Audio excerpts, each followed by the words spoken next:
ተመልካቾቻችን አድማጮቻችን እንደተለመደው የገባችሁ ላይክ በማድረግ ሌሎችን ወዳጆቻችንን ጋብዟቸው ላይክ የሚለውን በመጫን ማለት ነው እናንተ ስትጫኑ እነሱ ኖቲፊኬሽኑን ይመለከቱታል ይገባሉ ማለት ነው አልጎሪዝሙ ያሳያቸዋል ስለዚህ ላይክ ማድረግ አትርሱ ተመልካቾች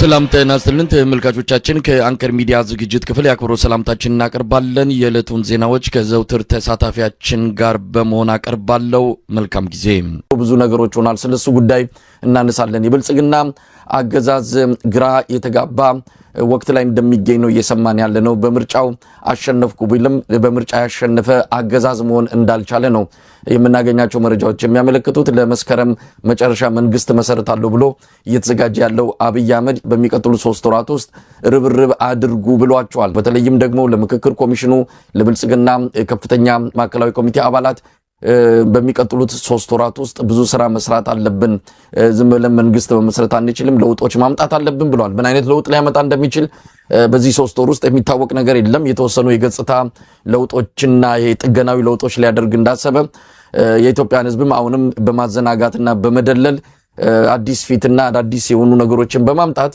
ለሚቀጥሉት 5 ዓመታት በስልጣን ቆያለሁ የሚል 3 ወሩን እየጠበቀ ያለው ጅጅጋ ላይ የተሰበሰቡት የብልጽግና ባለስልጣናት ክልል ደረጃ የራሳቸውን ሚሊሻ በቶሎ እንዲያደራጁ ራሳቸውን ተከላከሉ ራሳቸውን ጠብቁ ተብለዋል ከአብይ አህመድ አገዛዝ በኩል እንደሰማነው ከሆነ ወታደራዊ ጀነራሎቹ በዚህ ሁኔታ መቀጠል አንችልም እስካሁን ባለው ሁኔታ የፖለቲካ አመራሩን ክፍተት ሁሉ ጫናው ያረፈው በመከላከያ አዛዦች ላይ ነው ያንንም ከዚህ በኋላ ምንቋቋመው አይደለም እናንተ የፖለቲካ ሰዎች መፍትሄ ፈልጉለት በጦርነት ምን ዘልቀው አይደለም የሚል አቋም እንዲያዙ ነው የሚነገረው አብይ አህመድ በጦርነት ለመግፋት የወሰነበት ሁኔታ እንዳለ ነው ምንሰማው እንደው ገለታው ከምርጫው በኋላ ምን ነገሮችን አየ ምርጫው ተካሄደም በምርጫ ያሸነፈ መንግስት አይመስልም እንዴት አየው ግን ከምርጫው በኋላ ያሉትን ሁኔታዎች እንዴት እየተከታተልክ ነው አንድ ጊዜ እንደዚሁ አልፋልፍ ያልኩ ዜና የነበር ሰሞኑንና የምርጫ ቦርድ ሰብሳቢዋ ምርጫው ሊካሄድ ጥቂት ቀን ሲቀረው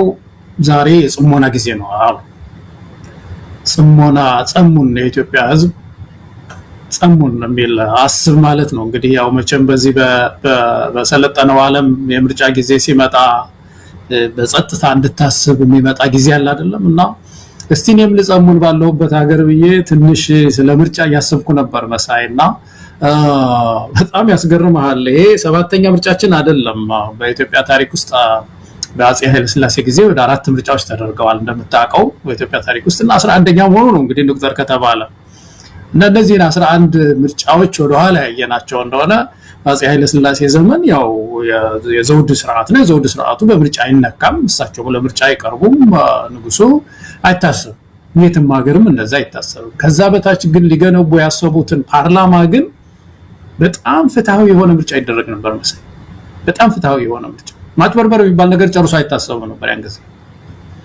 ምርጫዎች ተደግመው ነበር አንዳንድ ቦታ ለማጭበርበር የተሞከረበት ጊዜ ብዙ ታዛቢዎች የኤርትራን ጉዳይ አንስቷል ኤርትራ ውስጥ ምርጫ ተጭበርብሯል ተብሎ ተደግሟል በአፄ ኃይለ ሥላሴ ጊዜ ማለት እና በጣም ፍትሃዊ የሆነ በዛው ስርዓት ውስጥ ማለት ነው ምርጫ የነበረ ታሪክ የኢትዮጵያን ታሪክ ስናስማራ ኢህአዴግ ሲመጣ እንግዲህ የምታውቀው ነው በየጊዜው በተለይ 97 አካባቢ ካንቀጠቀጠው በኋላ 99.9 ነው ምን አለ መጨረሻ ላይ አቶ ኃይለ ማርያም የመጡ ጊዜ ምርጫ በየቀኑ እየተንሻፈፈ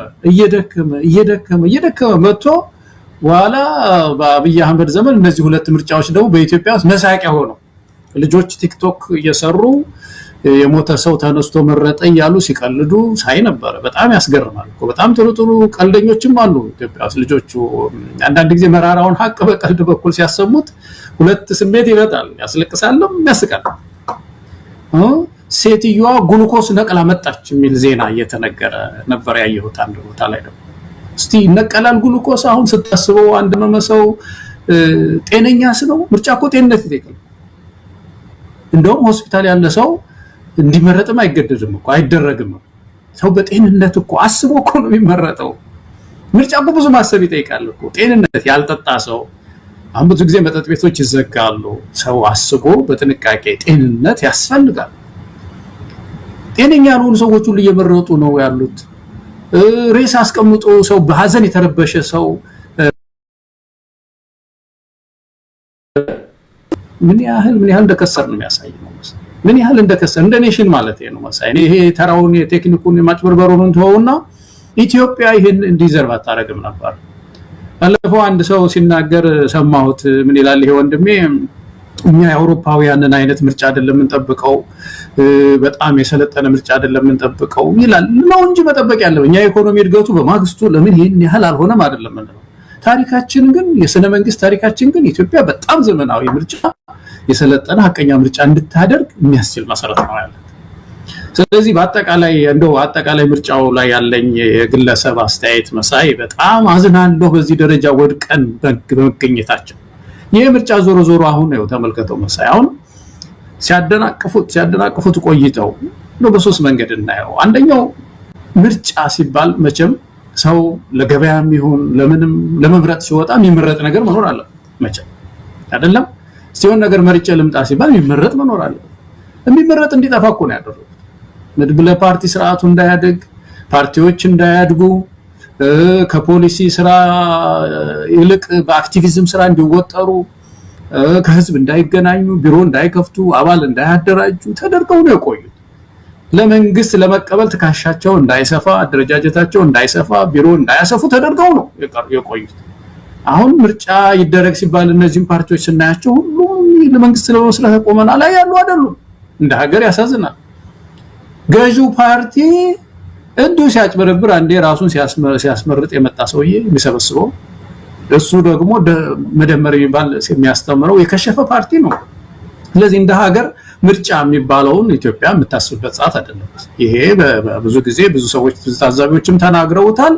ይሄ አንዱ ጉዳይ ነው። ሁለተኛው ምርጫ ነፃነት ያስፈልገው የለም ወይ? ፍሪደም ሊበርቲ የሚባለው ማለት ነው። ስለ ነፃነት ስናወራ የሀገሪቱን ደህንነት እኮ ነው። አጠቃላይ ሁለንተናዋ ለመምረጥስ የሚያስችል ሁኔታ ላይ ነበር ወይ የነበረችው? የለም። ችግር የለም አላብያ ችግር የለም በቁጥጥር ስር አድርገነዋል ብሎ መድፋስ ይዞ አንዳንድ ቦታ ታንክ አሰልፎ ምረጥ እንዴት ይባላል? የት ሀገር ነው እንደዚህ አይነት ምርጫ ያለው?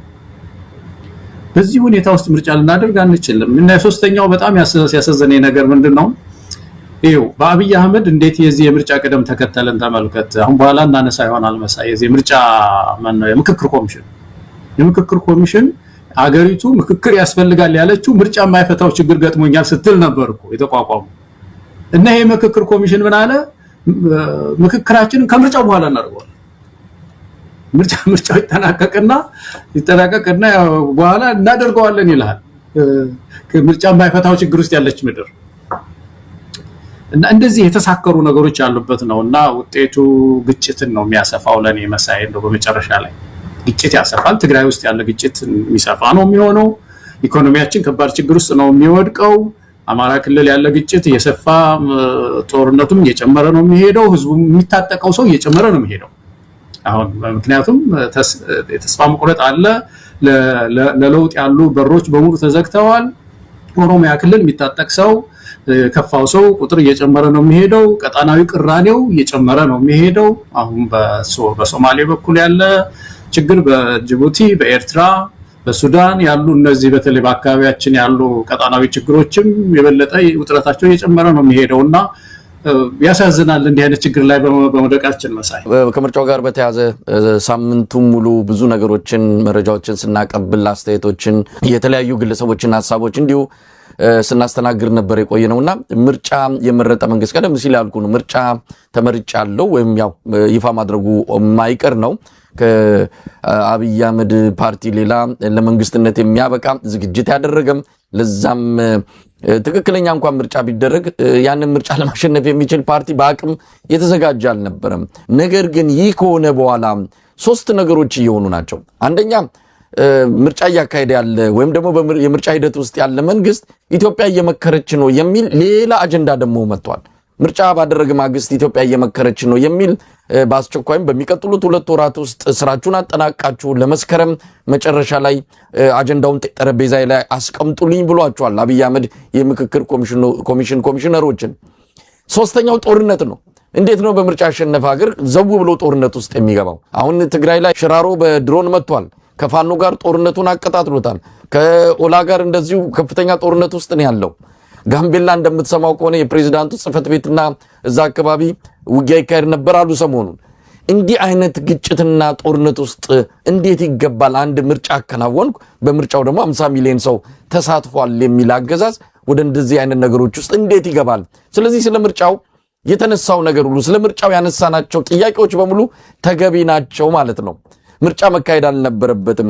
ከምርጫ በፊት ብዙ የሚቀርቡ ነገሮች መታሰብና መከናወን ነበረባቸው ስንል የነበረው ትክክል መሆኑን የሚያረጋግጡ ነገሮች ናቸው። እንግዲህ ከምርጫው በኋላ ያየናቸው ይህን እንዴት ታዘብከው ገለጣው? አዎ በጣም ፋንዳሜንታል የሆነ ችግር ነው መሳይ። ብዙ ሰው የሚወያይበት ኢትዮጵያ ውስጥ በጣም የተሳከረው ነገር ይሄ ነው። መቼም ወደ ምርጫ ራሱ አገባባችንን ያየህ እንደሆነ እኮ ወደ ታሪካችንን ያየህ እንደሆነ ደርግ ያው ምርጫ ውስጥ አይገባም፣ ሶሻሊስት ነኝ፣ አንድ ፓርቲ ነው፣ ለአንድ ፓርቲ እንትን ነው፣ በቃ ለሰራተኛው ቆምኩ ነው ብሎ የወሰነ መንግስት ነው። ኢህአዴግ ሲመጣ ምርጫ የሚባል ውስጥ የገባው በኢትዮጵያ ውስጥ መድብለ ፓርቲ ስርዓት እያደገ እንዲመጣ አስቦ አይደለም። ገና ሲተከል ጀምሮ ችግር ነበረበት መሳይ። በጣም ከተፈጥሮው ከትክል ጀምሮ ችግር ያለበት የምርጫ ሂደት ነው ሀገራችን ውስጥ ያለው። አስቦ አይደለም፣ በምን ቆርጦም አይደለም። ለምንድን ነው? ሁለት የተሳከሩ እናዎች ነበሩት ህወሓት ኢህአዴግ። በአንድ በኩል በዚህ በምዕራቡ ዓለም በኩል ያለውን ግንኙነት አስፍቶ የሚገኙ እርዳታዎችን የማግኘት ከነሱ ጋር ብዙ ሳይጋጩ መዋል ማደር የሚፈልግ ነው። በሌላ በኩል ደግሞ እምነቱ እሱ ራሱ የሆነ ገዢ መደብ ፈጥሮ መቆየት ነው፣ ስልጣን ላይ መቆየት ነው። ስለዚህ እነዚህ ሁለት የሚጋጩ ነገሮች ይዞ ሲያግበሰብስ ነው የኖረው። በዚህ ምክንያት ምርጫ ውስጥ እንገባለን፣ ህዝብ ተሸንፎ ይወጣል። የሚፈልገው ራሱ አጭበርብሮ እንደፈለገው ምርጫውን አገለባብጦ ስልጣን ላይ ይቆያል። እንደዚህ አይነት ስርዓት ነው የቆየ ነው እና ይሄኛው ሲመጣ ደግሞ አብይ አህመድም ሲመጣ የበለጠ በዚህ ላይ የበለጠ አጠናክሮ ነው የቀጠለበት። አሁን ያልከው ነገር ነው፣ እኔም ቀደም ሲል ያነሳሁት ነው። መድበለ ፓርቲ ስርዓት እንዳይኖርበት ህዝብና ፓርቲም እንዳይገናኝ አድርጎ፣ በሌላ በኩል ደግሞ ምርጫ ነው ተስፋችን ይላል። መጨረሻ ላይ ደግሞ ምን ይላል? ኢትዮጵያ አሸነፈች። ኢትዮጵያ አሸነፈች ማለት ምን ማለት ነው? ኢትዮጵያ አሸነፈች እኮ በምክክር ጊዜ ነው በመሰረቱ የሚነሳው እንጂ ፓርቲዎች የትም ሀገር ሲያሸንፉ የሆነች ሀገር አሸነፈች አይባልም። መሸነፍ አለ እኮ። ምርጫ እኮ ማሸነፍና መሸነፍ አለበት ሁሉ ጊዜ። የሚያዝንና የሚከፋና የሚደሰት ህዝብ እኮ አለው ምርጫ። ግን ዋናው ስምምነቱ ምንድነው? ማጆሪቲው ባሸነፈው እኔ እገዛለሁ ነው እንጂ ትራምፕ በዚህ ሀገር ባሸነፉ ጊዜ ብዙ አሜሪካን ተከፍተዋል። ግን ስምምነቱ ያው ተከፍተንም እንቀጥላለን የሀገር ጉዳይ ነው ነው። አንድ ሀገር አሸነፈ የሚባል በምክክር ጊዜ አሸናፊም ተሸናፊም የለም። ጊቭ ኤንድ ቴክ ተሰጥቶ ምክክር ሲደረግ እና የተሳከረ ነገር ነው መሳይ ሀገራችን ውስጥ ያለውና እኔ በአጠቃላይ መሰረታዊ የሆኑ ችግር ውስጥ ነው ያለነው። ለዚህ ነው ኢትዮጵያውያን የሆነ አንድ መትከል ያለብን ነገር አለ። ይሄን ነገር ሪሙቭ አድርገን አስወግደን እንደገና አለመታደል ሆኖ ከሃምን ጀምራቸው ነገሮች አሉ። ምርጫን በሚመለከት የኢትዮጵያ ሕዝብ ተስፋ የሆነው ዘንድ ተቋማትን የመትከል አስመራጭን ነፃነት ያላቸው አስመራጮችን የመትከል መድብለ ፓርቲ ስርዓት የማፋፋት ስራ እንደገና መሰራት አለበት ኢትዮጵያ ውስጥ ምርጫ ተስፋ ይሆን ዘንድ። አለበለዚያ ይሄ ሰው የሚፈልጋት ለአንድ ነገር ነው፣ በዚህ በስልጣን ላይ ለመቆየት። እዚህ ውጭ ሀገር ያሉ የተለያዩ ሀገራት ሰርቲፊኬት አለ ወይ ሲባል አው በዚህ ጊዜ እኮ ምርጫ አድርጊያለሁ ብሎ ያችን ሰርቲፊኬት ለማሳየት ካልሆነ በስተቀር ልቡም ያውቀዋል። ብልጽግና አብይ አህመድም ራሱም ያውቀዋል በዚህ ሰዓት እውነት ምርጫ ለኢትዮጵያ ተስፋ እንደማይሆን ነው። ገለታው እንግዲህ ከዚህ ወዴት እንሄዳለን ነው? አብይ አህመድ ቀደም ሲል በመግቢያ ላይ እንዳልኩት በአንዳንድ የመረጃ ምንጮችም ማረጋገጥ እንደተቻለው ሽብር ውስጥ ገብተዋል። ሽብር ውስጥ የገቡት አወቁት ምርጫ እንዳልተደረገና የህዝቡን ፍላጎት ህዝቡ ከስርዓቱ ጋር እንዳልሆነ ለውጥ እንደሚፈልግ ብልጽግና የከሸፈ መሆኑን በሚገባ ያሳየ ምርጫ ነው። በገዛ ሜዳው በገዛ ድግሱ ህዝብን እንደጠላውና አንቅሮ እንደተፋው ያረጋገጠ መሆኑን ውስጥ ለውስጥ ያወራሉ። ያው በአደባባይ በሚዲያ አሸንፈናል ምርጫው እንዲህ ነው ይላሉ እንጂ ውስጥ ለውስጥ ሲገመግሙት ምን ያህል ህዝብ እንደተፋታቸው በምን ያህል ርቀት ከህዝብ ጋር እንዳሉ ያረጋገጡበት ምርጫም እንደሆነ ነው የሰማ ነው። ስለዚህ አንዳንድ የሆኑ ኮስሞቲክ የሆኑ እንደዚህ ላይ የገጽታ ለውጦችን በማድረግ የኢትዮጵያን ህዝብ በመደለል አሁንም አብይ አህመድ እንደለመደው እኔ ስማርት ነኝ እኔ ብልጣብልጥ ነኝ ለኢትዮጵያ ህዝብ የሆነ ነገር እየነገርኩት ልክ መጽሐፉ ላይ እንደጻፈው የሆነ ነገር እያሳየሁት የምፈልገውን ነገር ማድረግ ይችላልው የሚል ያኔ ያደረገውን አይነት የኢትዮጵያ ህዝብ የባነነበትን ተመሳሳይ የሆነ የማታለያና የማደንዘዣ ስትራቴጂዎችን ይዞ መጥቷል። የገጽታ ለውጥ አንዳንድ ባለስልጣናት ሊነሱ ይችላሉ። ኮዲው ያለማመዱ ነው። አንዳንድ ብልጽግና ዲጂታል ሰራዊት አባላት ነከሌ ሊነሱ ነው ከሌ ሊነሳ ነው እንትና ሊመጡ ነው ፓርላማው እንደዚህ ይሆናል ካቢኔው እንደዚህ ይሆናል የሚሉ ወሬዎችን በብዛት ሊያመጡልን ነው። ከዚህ ባሻገር ምናልባት የኮሚሽኑን ሰዎች አብይ አህመድ ጠርቶ በሚቀጥሉት 2 ወራት ውስጥ ጨርሱ ብሏቸዋል። ጨርሱና አንዳንድ ውሳኔዎችን ጠረጴዛ ላይ አስቀምጡልኝ። ለምሳሌ የክልል መዋቅሩ ሊቀይር ይችላል። ከብሔርና ከቋንቋ ፌዴራሊዝም ባለፈ ጂኦግራፊካዊ በሆነ መልክዓ ምድራዊ በሆነ አከላለል አዳዲስ ክልሎችን ይዞ ሊመጣ ይችላል። ካቢኔውን ፍጹም በማይጠበቁ ሰዎች ሊሞላ ይችላል። የተወሰኑ ሰዎችን ሊያስር ይችላል። ምናልባት ከሙስና ጋር በተያያዘ ሊያስራቸው የሚችላቸው ሰዎች እንዳሉ ይነገራል። ነገር ግን የሙስና ጉዳይ ክሩ ሲተለተል እዛው ጠቅላይ ሚኒስትሩ ቢሮ ስለሚገባ ያ ስጋትም አለበት። አንዱ ከተነካ ሁሉም ይነካካል በሚል ምናልባት የሚያስራቸው ሰዎች ባለስልጣናት ላይኖሩ ይችላሉ። ግን ከገፋ እስከዛም ድረስ ሊሄድ እንደሚችል ነው የመረጃ ምንጮች የገለጹት። ሊሆን አይችልም ግን አብይ አህመድ በመጨረሻው ሰዓት እንደው ያቃረውም ቢሆን እንደው እየተናነቀውም ቢሆን ሊያደርገው ይችላል ያሉት ድርድርን እንደሆነ ነው የሰማነው። የሆነ ድርድር ነገር አድርጎ እቺን የምጥ ጊዜ ለመሻገር ይፈልጋልም የሚል አስተያየቶች እየመጡ ነው። ሆነም ቀረም ከዚህ በኋላ ወዴት እንሄዳለን? ብልጽግና ከሽፏል። ሀገር መምራት አይችልም። አይደለም 3 ወር 3 ቀንም ሀገር ይዞ ለመቆየት የሚያስችል ራዕይም አቅምም ፍላጎትም የሌለው እንደሆነ የተረጋገጠ ጉዳይ ነው። ስለዚህ ከዚህ ወዴት ልናመራ እንችላለን? ገለጣው እኔ መቼም መሳይ እንዳንድ ኢትዮጵያዊ ሀገሩ ጉዳይ እንደሚያሳስበው ሰው መማረው ነገር ይሄ ሰውዬ በተለይ አብይ አህመድ የሚመራው ቲም አብይ የምንለው ወይም ደግሞ የአብይ ቲም ኢትዮጵያ ውስጥ አሁን የጠቃቀስካቸው ለውጦች ያመጣልን ብዬ አላስብም። ምክንያት አለ። አንደኛ በጦርነት ውስጥ ነው ያለችው ምድሪቱ። አሁን ለምሳሌ ፌደራል ስርዓቱን ለወጥኩ ቢል ትግራይ ላይ ነው የሚለውጠው። ትግራይን ክልል አይደለሽም ብሎ የተወሰነውን ከጎንደር ጋር ኑሪት ምናምን ሊል ነው። አማራ ክልል አብዛኛው የሀገሪቱ ክፍል በፋኖ ቁጥጥር ስር ነው ያለው። በኦሮሚያ ክልል ውስጥ ያለው ከቁጥጥር ውጪ ሆኗል። ኦላ የሚያስተዳድራት ምድር ሆናለች። የትኛውን ሀገር ነው የሚሸነሽነው? በዚሁ ጣ በዚሁ ግባ የሚል ነገር ለማውጣት የሚያስችል ነገር አለው ወይ ነው። ይሄንን አሁን ይልቅ የሚታየኝ ተገላቢጦች ነው። አሁን ይልቅ የሚሆነው ምንድነው? ከምርጫው ማግስት ጀምሮ የሚያደርገው ጦርነት ማስፋፋት ነው መሰለኝ። ትግራይ ውስጥ በቃ ያው አሁን ህዋትም በኋላ እናነሳ ይሆናል እየመለመለ ነው ያለው የሚችለውን ሁሉ። አሁን ዛሬ ያወጣው የተናገረው ሰማሁት ታጥቀን ራሳችንን ከማስከበር ውጪ ሌላ ምንም አማራጭ የለም የሚል ነገር ነው የሚናገሩት። ሌላ አማራጭ የለንም እናነጋግርህም ስንለውም ቢብሎናል።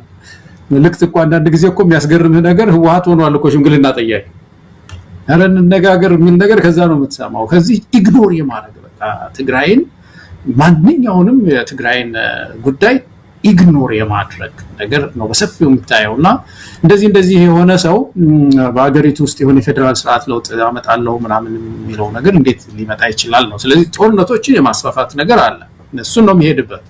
ከዛ ውጪ ግን ምክክር ኮሚሽኑ እንዳልከው ደግሞ በአንድ በኩል ሄደ አንተ ያው ማስታገሻ ነህ የሚል ነገር ነው የተሰጠው መመሪያ። ግን በምክክር ውስጥ 2 ነገር አስፈላጊ ነው ሲሉ እንሰማለን። መሳይ ባለሙያዎቹ ሲናገሩ በዚህ በምክክር ላይ ጥናት ያጠኑ ሰዎች ሲናገሩ 2 መሰረታዊ ነገር አለ በምክክር ውስጥ። አንደኛው ሂደት ነው፣ ፕሮሰስ የሚሉት ማለት ነው ሂደት።